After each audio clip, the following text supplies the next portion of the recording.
testing out this very small setup. يعني اللي يشوفني دلوقتي بالعدة بالشنط بالحاجات يقول الواحد تقدر تقول ان هو مهاجر برضه مكان جديد. فشنطة العدة واللابتوب والحاجات اخيرا هعرف اشتغل من مكان.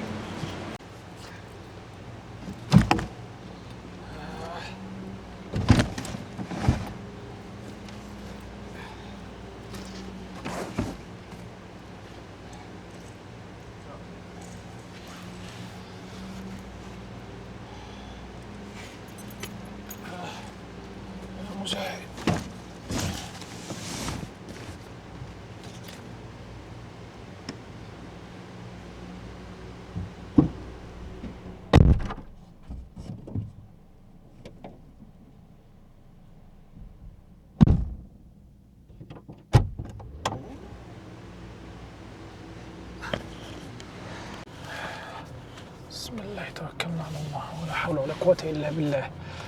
بقالي مدة طويلة جدا مش عارف أشتغل، يعني مفيش مكان، مفيش استقرار، مفيش مان كيف أو الكهف كده اللي بتقعد فيه وتعرف تشتغل، تعرف تقعد مثلا ساعة كاملة كده منغمس في فكرة أو في مشروع أو في حاجة بدون تشتت أو بدون انقطاع يعني.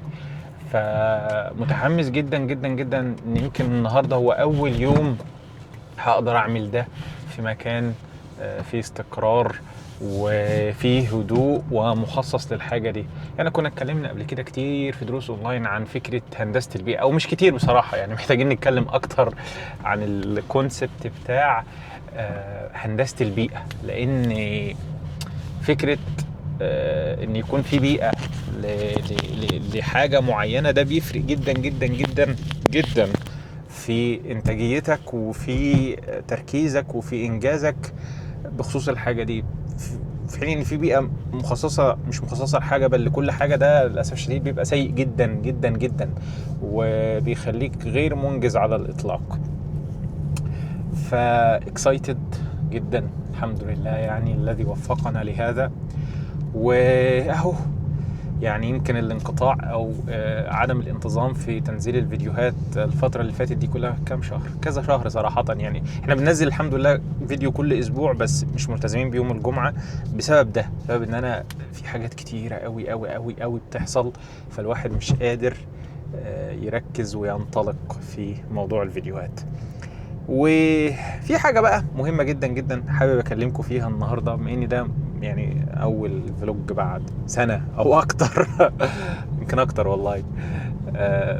ان انا دايما كان بيبقى فيه عقبات بتعطل الواحد عن انه يستمر، تخش تحديات فلوج كل يوم لمدة اسبوع لمدة شهر. الحاجات دي بصراحة بتفرق جدا جدا وبتساعد الواحد ان هو يستمر ويلتزم، لان عنده كوميتمنت او التزام قدام نفسه قدام الناس. فمفيش حد بيبقى حابب ان هو يطلع قدام الناس خايس او مقصر او متخاذل، فبيحاول. وبعدين يعني هتيجي عندنا بقى الراجل اللي بيتكلم في الانتاجيه والالتزام ازاي تكون غير ملتزم، والحاجات دي كانت بتشتغل معايا بس برضو بتتوقف بعد فتره. قعدت افكر في الموضوع، لقيت ان احد اهم الاسباب اللي بتخلي الواحد فعلا ما يكملش هو الثقل اللي محطوط على كاهله من بعض المتابعين الكرام، ان لابد ان كل فلوج يحمل جزء كبير من الفائدة الخام. يعني اللي هو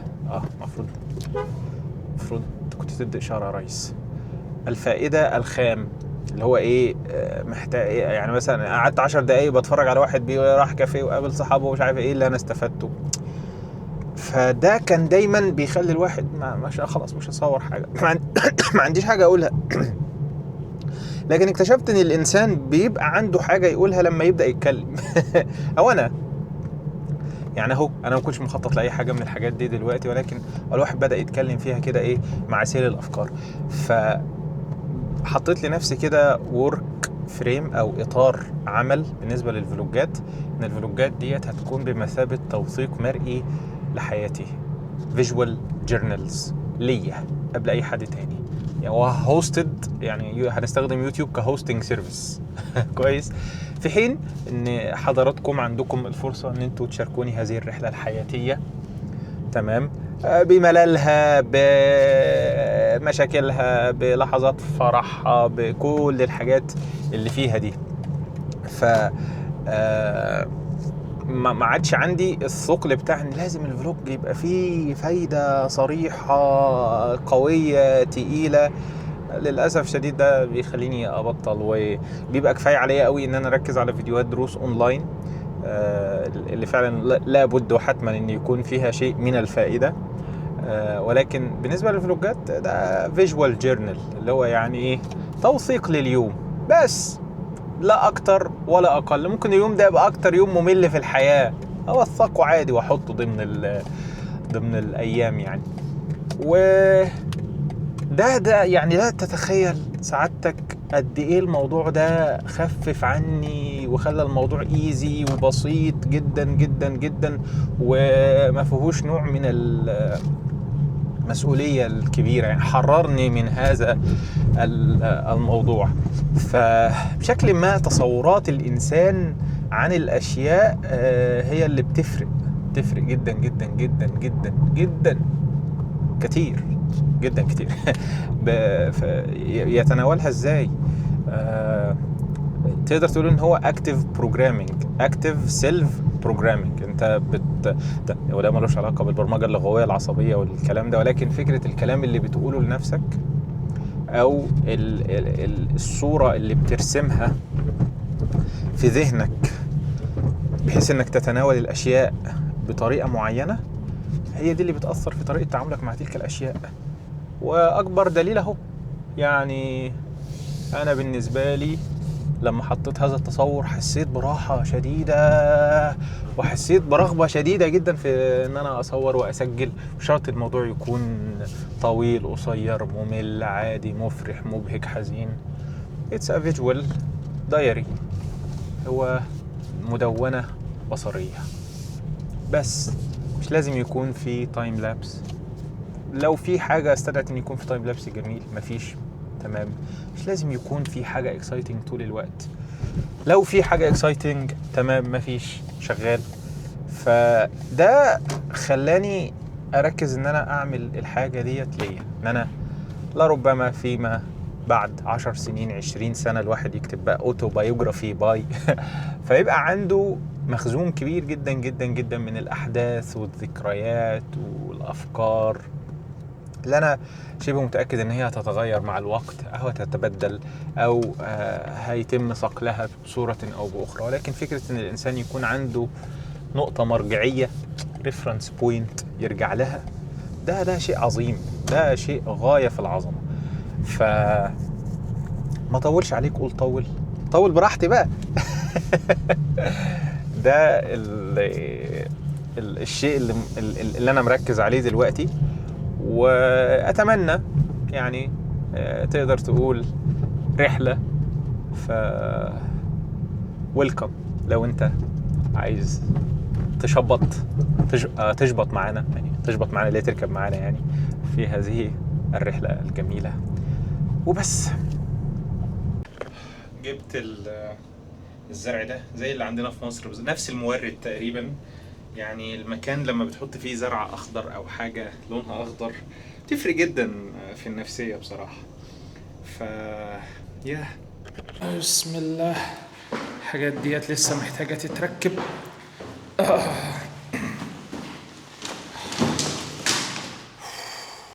بصراحة بدور على مراية بقالي كتير. الاسانسيرات ما فيهاش مراية علشان اوريكم السيت اب بتاعتي. This is my vlogging setup.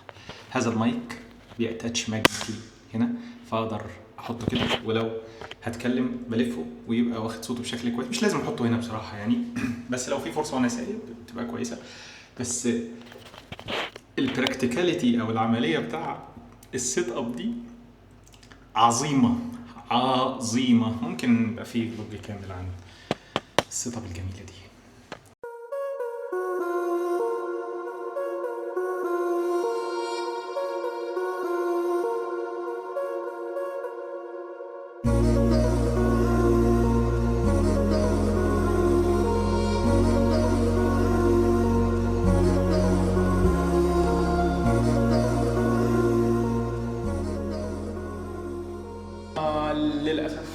هقدر اخلص دلوقتي. في محاضرة لكريم اسماعيل في مكتبة الادب او المكتبة الادبية في الشارقة، فمحتاج اروح عشان الحق، مش عايز اكون ناسي حاجة. تليفون، الشنطة، يلا بينا.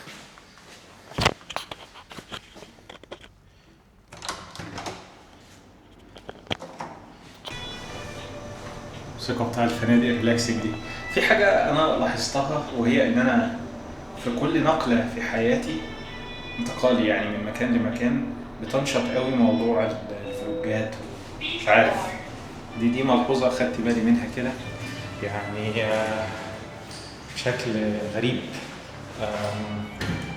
يعني أفتكر لما رحنا المعادي في أول نقلة بقى وتجربة إن الواحد ينتقل للمدينة بقى، وعارف كانت بداية الفلوجات وبداية الديلي فلوجز يعني.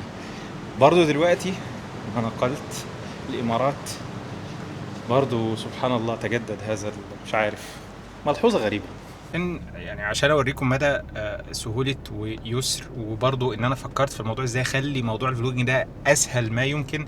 انا دلوقتي اهوت ماسك البتاع في ايدي وركبت السيارة العربية يعني، فبكل بساطة اقوم شايل دي كده، لافف دي كده، حطها كده، يلا ما تخزريناش، خلاص كده. هي ركبت دلوقتي في السكشن كاب بتاع الازاز، واهو ما زلنا بنكمل. نحط اللوكيشن. بسم الله توكلنا على الله، ولا حول ولا قوة إلا بالله. سبحان الذي سخر لنا هذا من كنا المكرمين وإنا إلى ربنا لمنقلبون. وأنت صاحب السفر والخليفة في المال والأهل والولد.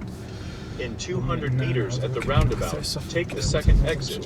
في المال والأهل والولد. وارزقنا في سفرنا هذا البر والتقوى من العمل ما ترضى. اللهم هون علينا سفرنا وطوي عنا بعده. دعاء السفر بتلخبط فيه دايما يعني، احيانا مش بالترتيب المعتاد يعني، بس الحمد لله يعني ايه بقوله كله حتى لو بترتيب مختلف. بسم الله. استرها طيب. Roundabout, take the second exit. لسه مش متعود على لا هتجيب يلا.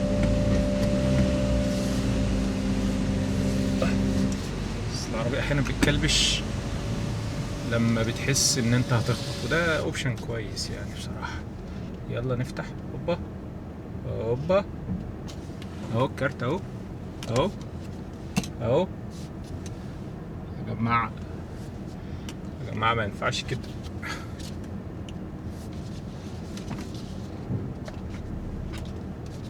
اهو يا باشا اهو الكارت اهو. لازم نحطها هنا.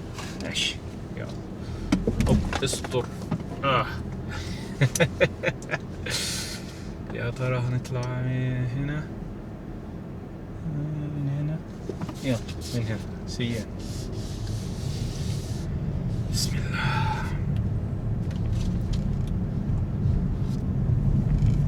Route recalculated. ليه؟ وانا كده عايز اطلع بره، فانا هخش من هنا Turn كده. left. ان شاء الله يعني نظبطها.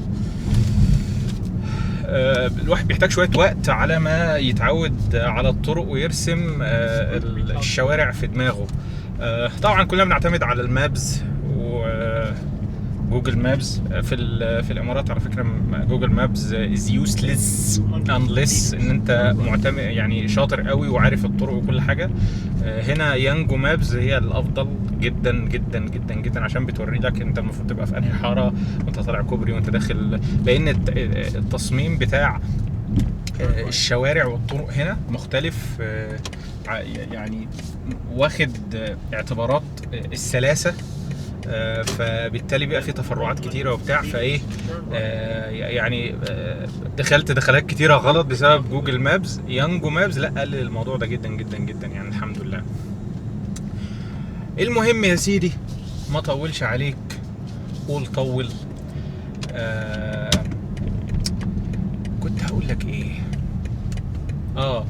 بالنسبه للطرق، بسبب اعتماد الانسان على المابز في معظم طرقه ومشاويره وكده، ده قلل من نشاط وحجم جزء معين كده في الدماغ المرتبط بالذاكره والطرق والحاجات دي. وده متجلي قوي في لندن كاب درايفرز او السواقين التاكسي بتوع لندن، ان هم بيقعدوا شبه يدرسوا 4 سنين باين يدرسوا الطرق والدخلات والكباري والطلعات ويختبرون في هذا الامر، بحيث ان هو يكون عارف يروح من اي مكان لاي مكان باقصر طريق باكفأ اسلوب يعني. ودي يعني اوفر كيل بصراحه، شايف ان دي حاجه يعني واخدين الموضوع تو سيريس. بس مع عملوا دراسه لقوا ان هم لا الجزء المسؤول مش عارف اسمه ايه باين لا مش الهيبو كان بس ما علينا، الجزء المسؤول يعني عن الموضوع ده عندهم نشط جدا جدا جدا يعني، وحجمه اكبر وبينمو. وده بيأكد فكره ان انت بيأكد فكره النيورو بلاستيسيتي او المرونه العصبيه، ان انت يعني بتقدر تتعامل الدماغ كانه عضله، فلما بتمرنه بيقوى وبيكبر وبينشط وكل الحاجات ديت. وكذلك لما بتهمله بيضمر وبيبلد وبيبقى ضعيف. فكانت من الحاجات اللطيفه جدا جدا يعني موضوع دراسه لندن كاب درايفرز طلعوا بيها. الانسان بياخد شويه وقت على ما يعني احيانا انت بتاخد طرق احسن من الماب بسبب معرفتك بالمكان والاختصارات والحاجات اللي زي دي. بس برضو يظل ان احنا اظن من غير جوجل مابز او من غير يانجو مابز او الكلام ده كله ما بنقدرش ان احنا نتحرك او نوصل من مكان لمكان. ما عدناش بنعتمد قوي على اليوفط، ما عدناش بنعتمد قوي على السؤال. زمان كان الموضوع كله انك تسال بتاع التاكسي، اسال اي بتاع تاكسي اروح فين ازاي فيشرح لك يعني، بما ان بتوع التاكسي غالبا هم اللي بيبقوا عارفين البلد كويس. Yeah. Random thoughts.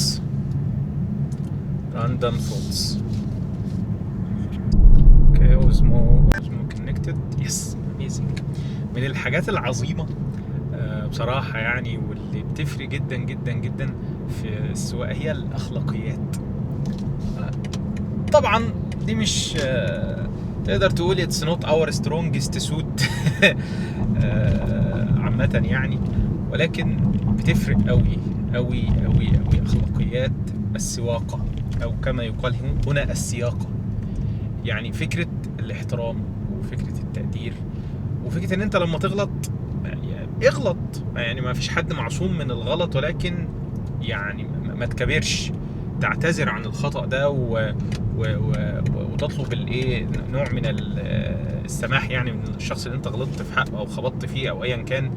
ده بيفرق بشكل يعني لا تتخيله، بشكل لا تتخيله حقيقي. يعني فكرة ان انا مثلا كنت عايز اخش يمين والطريق زحمة، فاديت اشارة، فاللي واقف قصادي استنى علشان اعدي. السلام.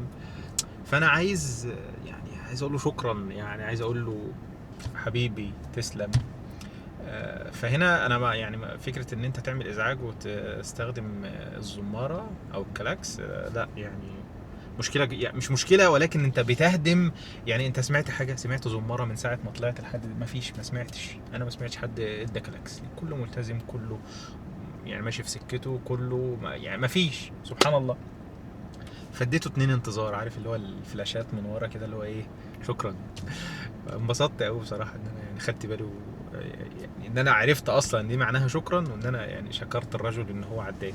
في حين يعني ايه اني احيانا لما حد بيكسر عليك في مصر يعني جامد، وانت الحمد لله ما فيش اي حاجه خالص، فهو ايه عارف ان هو غلط، فيفتح الازاز ويطلع لك ايده كده اللي هو ايه سامحني انا غلطان.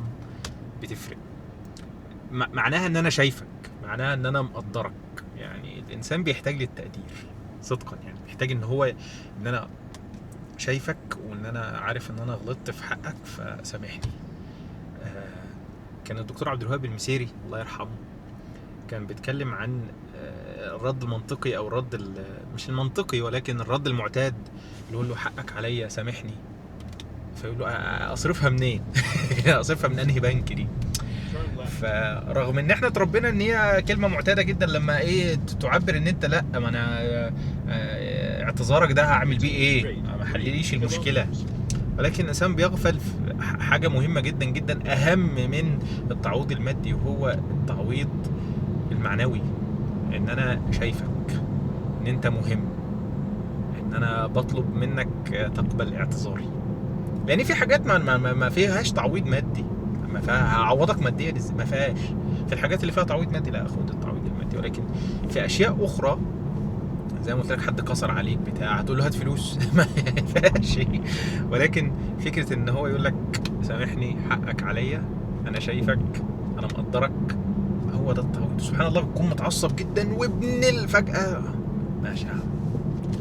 سبحان الله، يعني الحاجات العجيبه اللي الواحد لاحظتها عليا انا نفسيا. انا يعني في احيانا الناس بتكسر عليك وتجري، فانت ممكن تتضايق جدا وتتعصب ويومك رغم ان مفيش حاجه، بس هي فكره ان في غباوه حصلت. في حين ان حد تاني يقول لك لا والله غصب عني فانا سامحني، فانت خلاص نار انطفت. ما سبحان الله.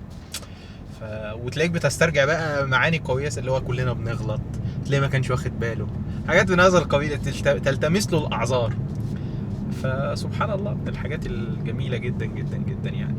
هل كنت تعرف بقى ان فلاش اللي ورا ده اللي هو ايه شكرا او كفاءه؟ حبيبي تسلم.